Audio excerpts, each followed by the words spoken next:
예수께서 세례를 받으시고 곧 물에서 올라오실새 하늘이 열리고 하나님의 성령이 비둘기같이 내려 자기 위에 임하심을 보시더니 하늘로부터 소리가 있어 말씀하시되 이는 내 사랑하는 아들이요 내 기뻐하는 자라 하시니라. 아멘.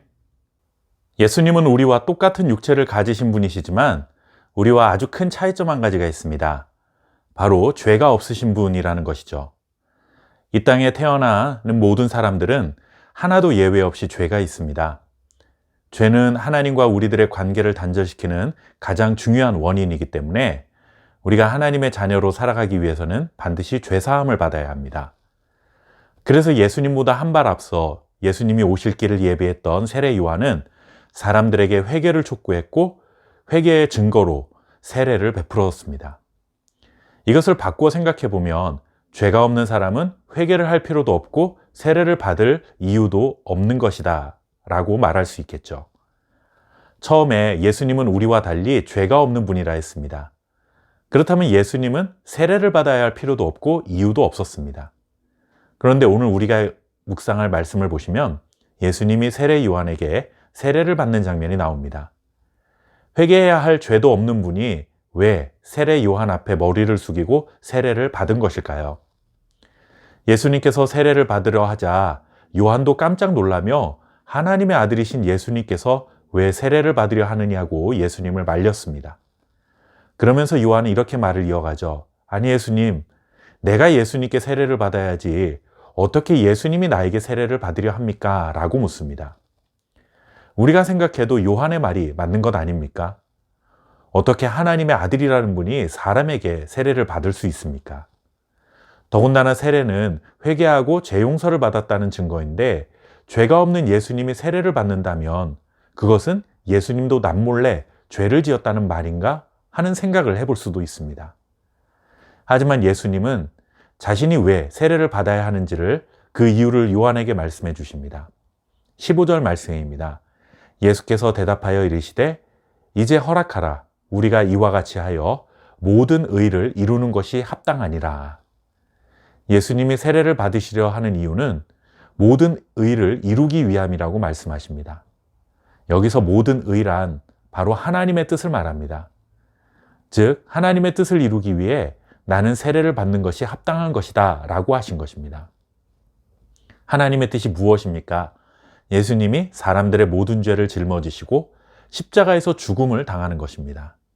그 예수님의 죽음을 통해 이 세상 모든 사람들이 갚아야 할 죄값을 대신 갚으시는 것입니다.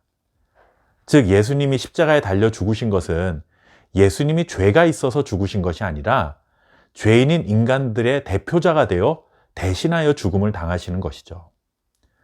예수님은 자신이 죄가 없는 것을 알고 있었지만 요한에게 죄사함의 세례를 받음으로써 이제 죄인들을 대표하는 자로 세움을 받아야 했던 것입니다. 하나님이 세상을 창조하셨을 때 세상에는 죄가 없었습니다.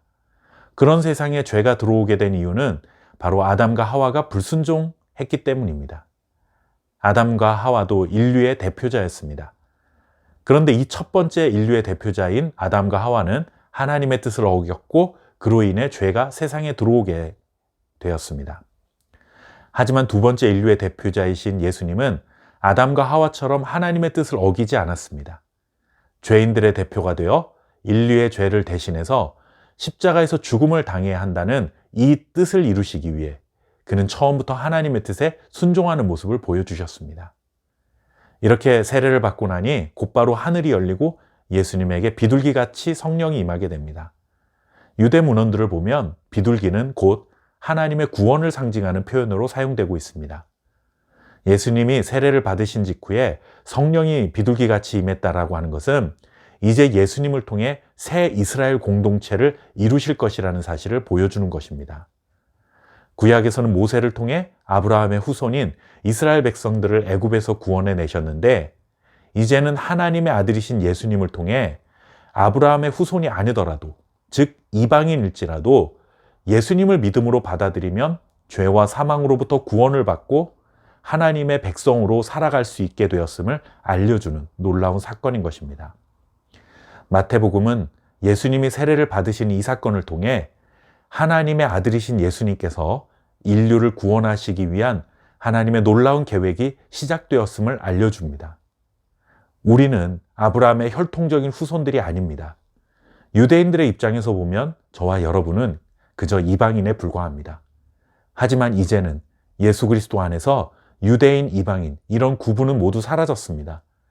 우리를 하나님의 백성으로 받아주신 하나님의 은혜와 사랑에 감사하며 하나님의 뜻에 언제나 순종하는 하나님의 자녀로 살아가는 저와 여러분 될 수 있기를 바랍니다. 감사합니다.